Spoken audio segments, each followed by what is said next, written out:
हरे कृष्णा। तो Bhagavad Gita 3rd chapter श्लोक संख्या 3।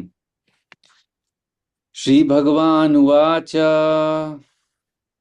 श्रीभगवानुवाच लोकेऽस्मिन् द्विविधा निष्ठा लोके अस्मिन् द्विविधा निष्ठा पुरा प्रोक्ता मया नघ। पूरा पुरा प्रोक्ता प्रोक्ता मया मया नघ। ज्ञानयोगेन साङ्ख्यानां ज्ञान ज्ञानयोगेन साङ्ख्यानां कर्म योगेन योगिनाम्।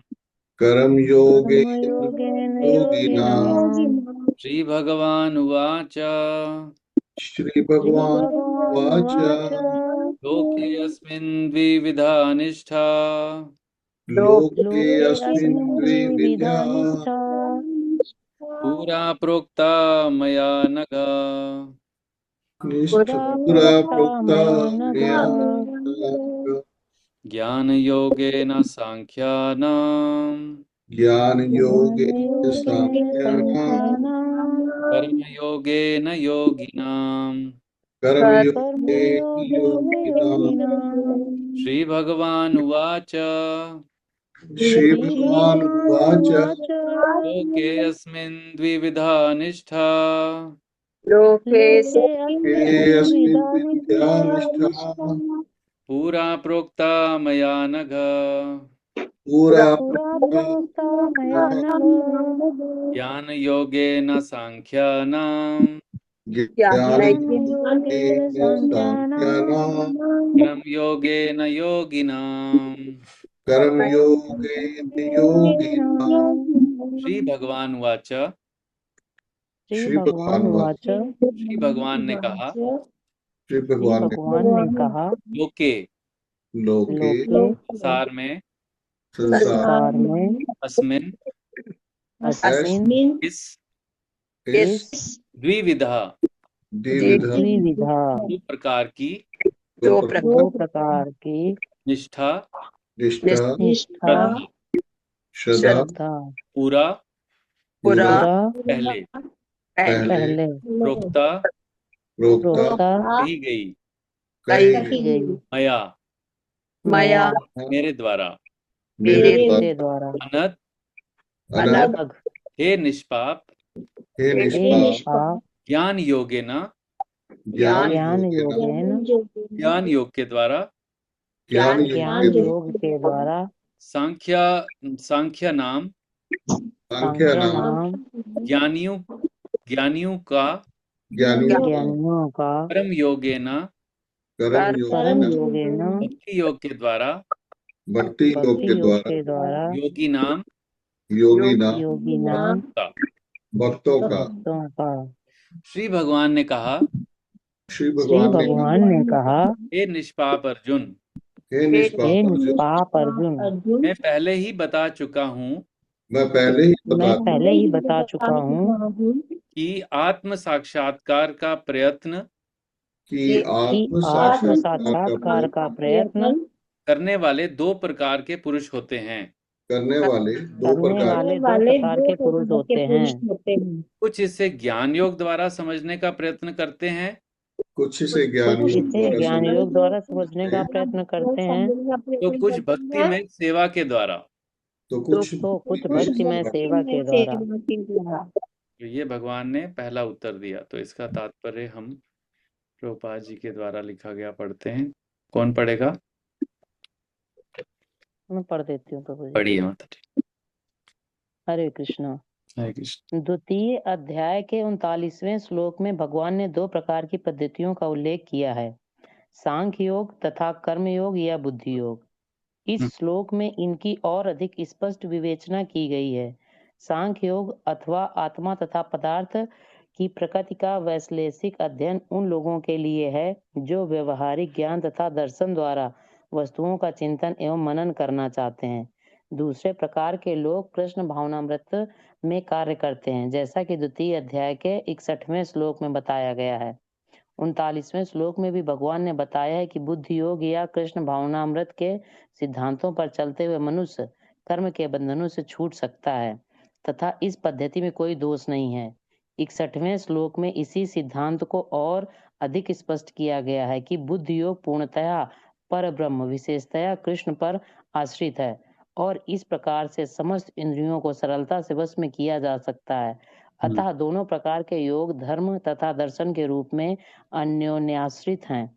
दर्शन विहीन धर्म मात्र भावुकता या कभी कभी धर्मांधता है और धर्म विहीन दर्शन मानसिक ऊहापोह है।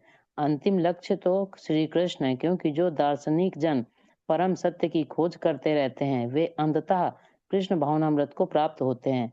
इसका भी उल्लेख भगवत गीता में मिलता है। संपूर्ण पद्धति का उद्देश्य परमात्मा के संबंध में अपनी वास्तविक स्थिति को समझ लेना है। इसकी अप्रत्यक्ष पद्धति दार्शनिक चिंतन है, जिसके द्वारा क्रम से कृष्ण भावनामृत तक पहुंचा जा सकता है। प्रत्यक्ष पद्धति में कृष्ण भावनामृत में ही प्रत्येक वस्तु से अपना संबंध जोड़ना होता है। इन दोनों में से कृष्ण भावनामृत का मार्ग श्रेष्ठ है, क्योंकि इसमें दार्शनिक पद्धति द्वारा इंद्रियों को विमल नहीं करना होता। कृष्ण भावनामृत स्वयं ही शुद्ध करने वाली प्रक्रिया है और भक्ति की प्रत्यक्ष विधि सरल तथा दिव्य होती है। हरे कृष्ण। थैंक यू माता जी। तो हम मंगलाचरण करते हैं। ओम अज्ञानतिमिरान्धस्य ज्ञानाञ्जनशलाकया चक्षुरुन्मीलितं येन तस्मै श्रीगुरुवे नमः। श्रीचैतन्यमनोभीष्टं स्थापितं येन भूतले स्वयं रूपः कदा मह्यं ददाति स्वपदान्तिकं। वन्देऽहं श्रीगुरु श्रीयुतापदकमलं श्रीगुरून् वैष्णवांश श्रीरूपं साग्रजातं सहगण रघुनाथान्वितं तं सजीवं साद्वैतं सावधूतं परिजनसहितं कृष्णचैतन्यदेवं श्रीराधा कृष्णपादान् सहगण ललिता श्रीविशाखान्वितांश्च। हे कृष्ण करुणा सिन्धु दीनबन्धु जगत्पते गोपेश गोपिका कान्त राधा कान्त नमस्तुते। तप्त कांचन गौरांगी राधे वृंदावनेश्वरी वृषभानुसुते देवी प्रणमामि हरिप्रिये। वाञ्छाकल्पतरुभ्यश्च कृपा सिन्धुभैव च पतितानां पावनेभ्यो वैष्णवेभ्यो नमो नमः। जय श्री कृष्ण चैतन्य प्रभु नित्यानंद श्री अद्वैत गदाधर शिवासादि गौर भक्तवृंद। हरे कृष्णा कृष्णा कृष्णा हरे हरे, हरे राम राम राम हरे हरे। नमो विष्णुपदाय कृष्णप्रेष्ठाय भूतले श्रीमते भक्तिवेदांत स्वामीति नामिने। नमस्ते सरस्वती देवे गौरवाणी प्रचारिणे निर्विशेष शून्यवादी पाश्चात्य देशतारिणे। श्रील प्रभुपाद की जय। हरे कृष्णा। तो हम लोग जो है वो ये पहला आंसर अभी दे रहे हैं अर्जुन के प्रश्न पूछने के बाद में। तो इसको हम ध्यानपूर्वक समझने का कोशिश करेंगे। अभी तक आपको क्या चीज समझ आया है जो हमने अभी पढ़ा, तात्पर्य और जो उसका मीनिंग है? इसमें प्रभु जी भगवान ये बता रहे हैं कि दो तरह का पुरुष होते हैं, जो कुछ ज्ञान योग के द्वारा ये जो आत्म साक्षात्कार है इसको समझने की कोशिश करते हैं, तो कुछ भक्तिमय सेवा के द्वारा समझने की कोशिश करते हैं। आपने यहाँ एक चीज नोट किया कि जो अब हम ट्रांसलेशन पढ़ रहे थे तो यहाँ पर श्रील प्रभुपाद जी ने कर्म योगेन जो शब्द है उसको भक्ति योग का उसका अनुवाद भक्ति योग लिखा है आपने, और योगी नाम का जो अनुवाद है वो भक्तों का बताया गया है ना। ये डिफरेंट है। आप इससे एग्री करते हैं?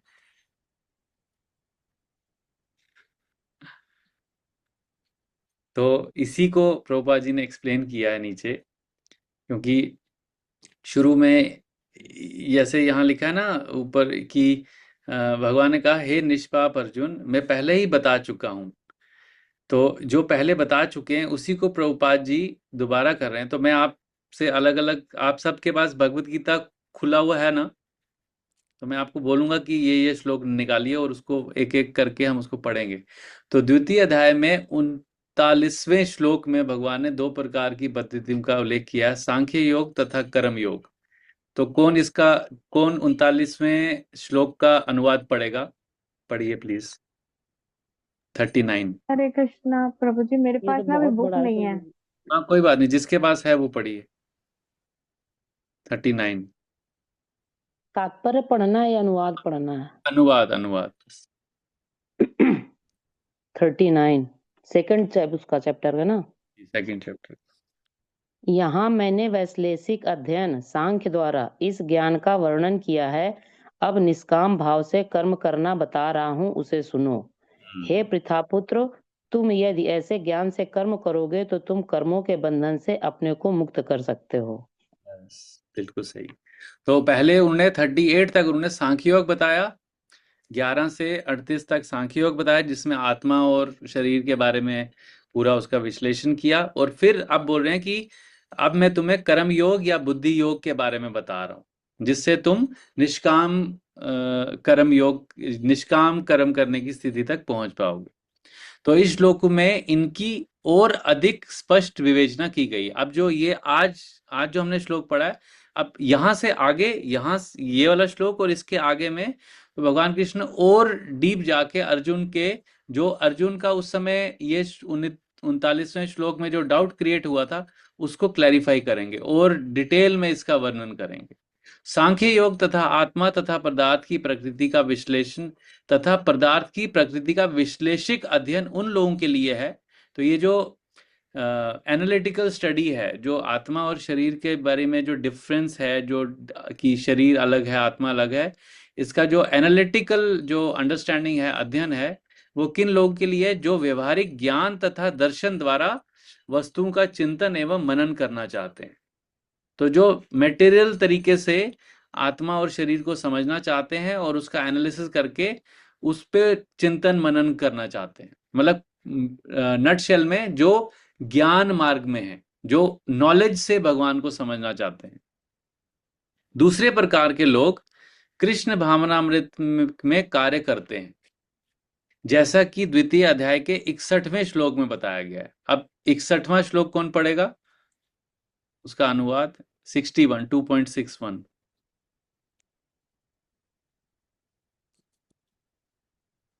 कोई पढ़ रहा है? नहीं, मैं पढ़ दूं प्रभु जी। पढ़िए आप माता जी।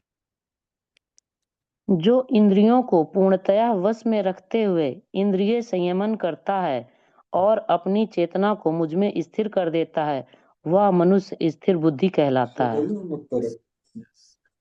तो जो अपनी चेतना को मुझ में स्थिर करता है, तो वो क्या हो गया? कृष्ण भावनामृत। मतलब उस व्यक्ति, चाहे वो कोई भी कर्म कर रहा है, लेकिन उसकी चेतना किस में है? भगवान में है।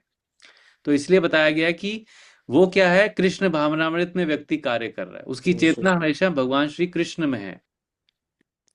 तो बताया क्यों बुद्धि योग? तो बुद्धि योग ये है कि अपनी इंटेलिजेंस को, अपने जो जो उसने नॉलेज गेन किया है, जो भी उसको भगवान ने इंटेलिजेंस दी है, जो भी उसको अंडरस्टैंडिंग दी है, उसको वो क्या करता है? भगवान की सेवा में यूज करता है।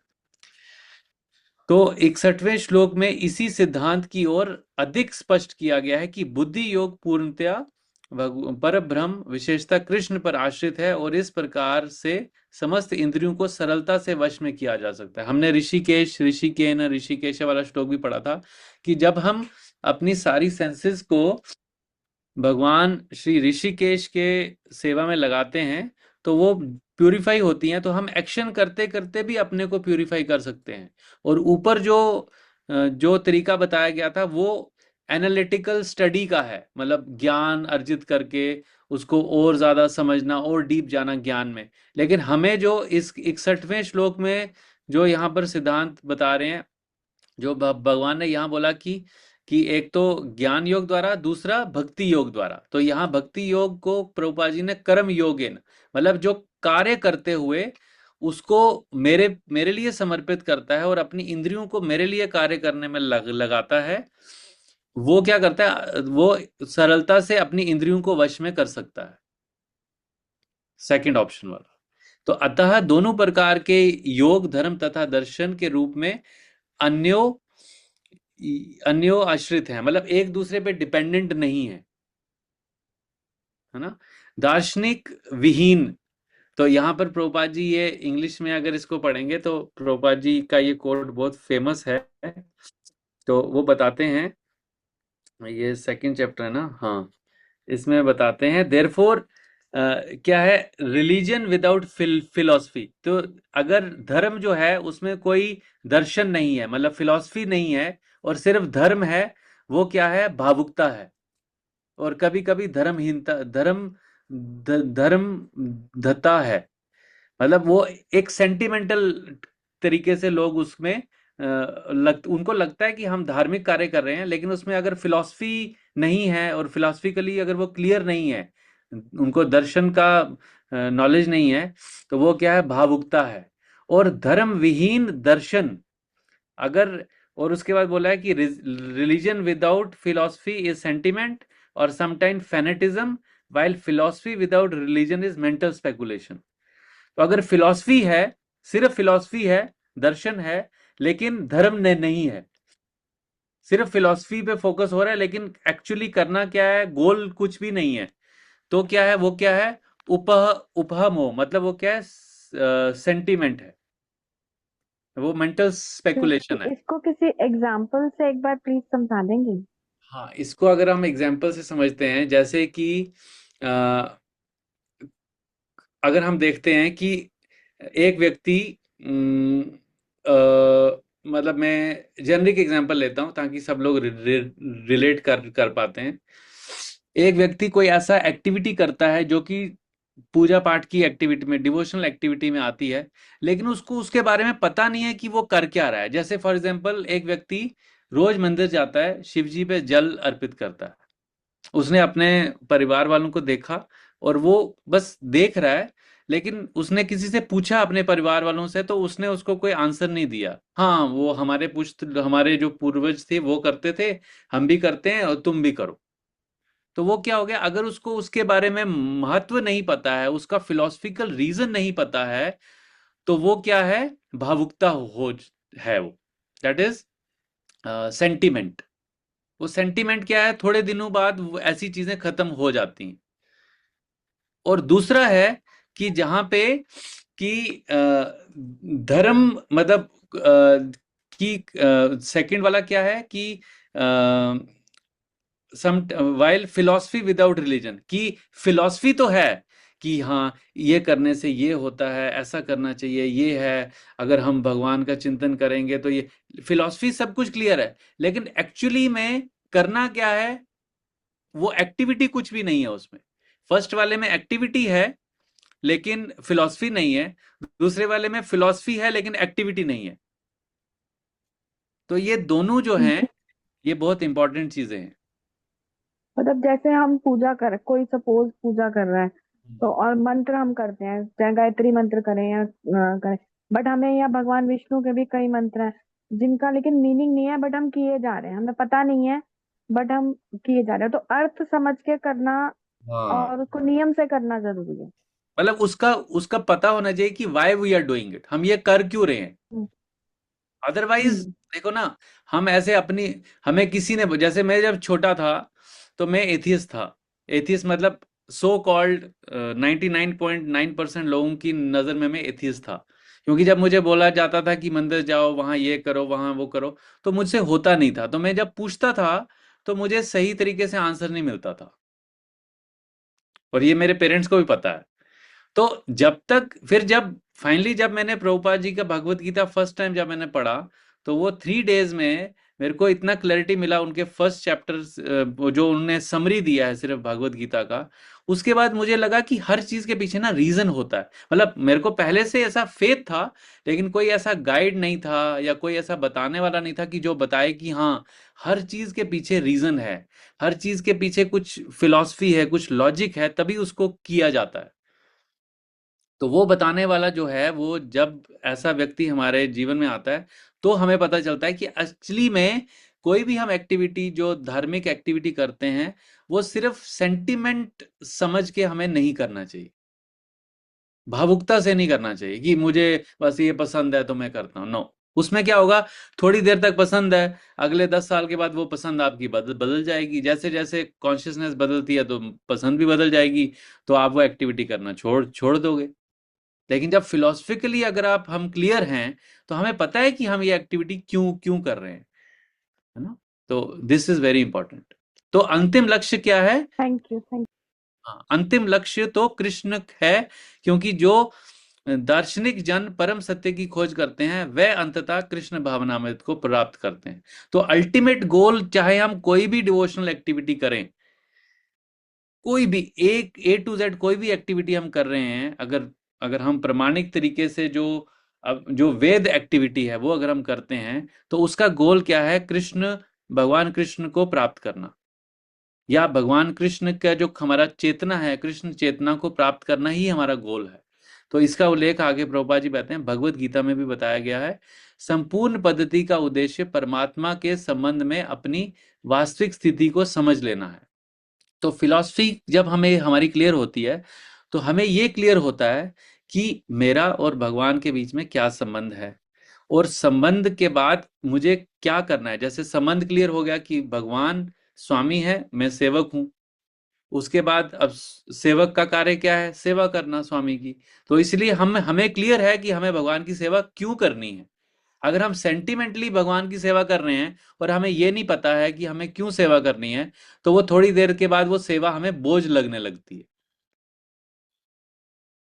है ना। तो वो बोझ तब तक लगती रहेगी जब तक हम सिद्धांतिक या फिलोसफिकल तरीके से उसको समझ नहीं पाएंगे। अब जैसे ये एग्जांपल दे सकते हैं, जैसे भोग लगा के हमें प्रसाद पाना है। अब अगर किसी को ये नहीं पता है कि भोग क्यों लगाना है, तो उसके लिए कुछ भी वो खाएगा, उसके लिए भोग लगाना एक बर्डन है। लेकिन जो एक डिवोटी है, जिसको फिलोसफिकली वो क्लियर है, सिद्धांत उसको पता है कि हर चीज के स्वामी भगवान है, भोक्ता राम यज्ञतपसम सर्वलोक महेश्वरम, सभी चीजों के स्वामी भगवान हैं। तो भगवान ने मुझे ये अन्न दिया है, भगवान ने मुझे ये सारी जो सामग्री है, भगवान की वजह से आग आग में शक्ति है, भगवान की वजह से हवा है। तो सब चीज के स्वामी भगवान है, सब चीज के जो कारण है वो भगवान है। तो अगर मेरे को भगवान कुछ दे रहे हैं, मेरी मेरी बॉडी को मेंटेन रखने के लिए मुझे कुछ दे रहे हैं, अन्न दे रहे हैं, फल दे रहे हैं, तो अगर मैं उनको उनको अर्पित नहीं करूंगा, तो भगवान गीता के तीसरे अध्याय के हम 13वें श्लोक में पढ़ेंगे आगे, वो बोलते हैं कि जो भी व्यक्ति मुझे बिना अर्पित किए भोजन ग्रहण करता है, वो सर्वथा पाप का भक्षण करता है, पाप खाता है। तो अगर ये किसी को पता नहीं है, तो उसके लिए भोग लगाना एक बर्डन की एक्टिविटी है। वो कुछ देर तक तो लोगों को देख दाख के लगा लेगा, लेकिन ज्यादा देर तक टिक नहीं पाएगा वो। तो इसलिए फिलोसफिकली क्लियर होना हमें बहुत इंपॉर्टेंट है ना। सो इसकी प्रत्यक्ष पद्धति दार्शनिक चिंतन है, जिसके द्वारा क्रम से कृष्ण भावनामृत तक पहुंचा जा सकता है। तो जब हम ये कर्म योग, जब अपनी इंद्रियों को, अपने एक्शंस को कृष्णा में लगाते हैं, कृष्णा की सेवा में लगाते हैं, तो हम क्रमिक सिक्वेंशियल तरीके से क्रम से कृष्ण भावनामृत तक पहुंच सकते हैं। क्योंकि यहाँ भी फोकस कर्म योग पे है, जिसको प्रभुपाद जी ने भक्ति योग बताया। क्योंकि अगर कृष्ण की सेवा में कर्म किया जाता है तो वो भक्ति योगी है। तो इन दोनों से कृष्ण भावनामृत का मार्ग श्रेष्ठ है। कौन से दोनों में से?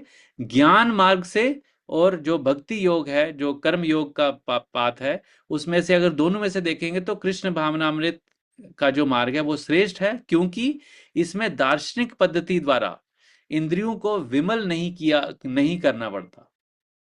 तो इसमें क्या करना पड़ता है? हम फिलोसफिकली अपने को प्यूरिफाई नहीं करते, हम एक्शन करके अपने को प्यूरिफाई करते हैं। हम अपनी इंद्रियों को प्यूरिफाई तो करना पड़ेगा, अपनी सेंसेस को। लेकिन हम दार्शनिक पद्धति, मतलब स्पेकुलेशन से, मेंटल स्पेकुलेशन से या चिंतन से हम अपनी सेंसेस को प्यूरिफाई नहीं कर रहे हैं। लेकिन कैसे कर रहे हैं? एक्शन से, कर्म करके अपनी इंद्रियों को कृष्ण की सेवा में लगा के उनको शुद्ध कर रहे हैं। तो कृष्ण भावनामृत स्वयं ही शुद्ध करने वाली प्रक्रिया है, और भक्ति की प्रत्यक्ष विधि सरल तथा दिव्य होती। और ये बहुत ईजी है कि भगवान, कुछ भी प्रसाद पाना है, कुछ भी पाना है, तो भगवान को लगाया और वो पा लिया। और हमें पता है कि हमें भगवान की आरती क्यों करनी है, क्योंकि भगवान सर्वलोक महेश्वर हैं, सबके स्वामी हैं, और वो मेरे मास्टर हैं, मैं उनका सर्वेंट हूँ। तो इस तरीके से ये बहुत इजी है इसको समझ पाना, और इसको प्रैक्टिस कर पाना बहुत इजी है। फिलोसफिकली समझ के हम प्रैक्टिस कर सकते हैं, लेकिन अगर हम फिलोसफिकली क्लियर नहीं है तो हमारे लिए प्रैक्टिस कर पाना बहुत मुश्किल है। वो हमारे को बोझ बन जाता है। शुरू शुरू में देखा देखी में कुछ कर लेंगे, लेकिन ज्यादा देर टिक नहीं पाएंगे। तो इसलिए जो लोग किसी भी क्लास से जुड़ते हैं, किसी भी एक्टिविटी में जब वो स्टार्ट करते हैं, तो जो लोग फिलोसफिकली क्लियर हो जाते हैं वो ज़्यादा देर तक टिके रहते हैं और वो आगे टिके रहते हैं। लेकिन जिनका फिलोसफी क्लियर नहीं होता, वो शुरू में ही चले जाते हैं, तो वो कभी भी भक्ति कर नहीं सकते। वो थोड़ी देर के लिए भावना में आए और भावना से ही चले गए। यहां तक क्लियर है ये? नहीं प्रभु जी। और किसी का कोई क्वेश्चन, कोई कमेंट, एडिशन?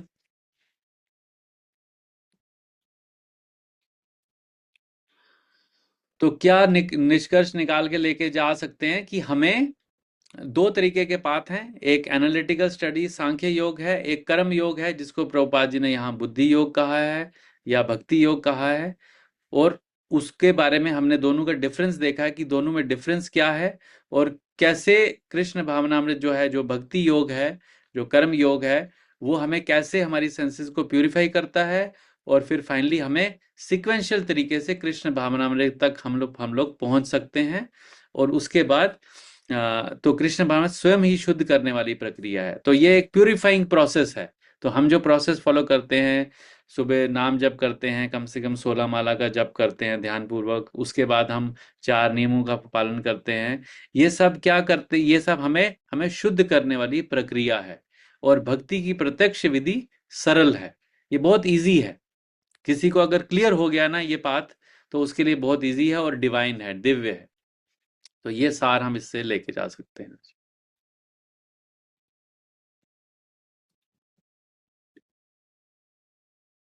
ठीक है, तो यहीं स्टॉप करते हैं इसको।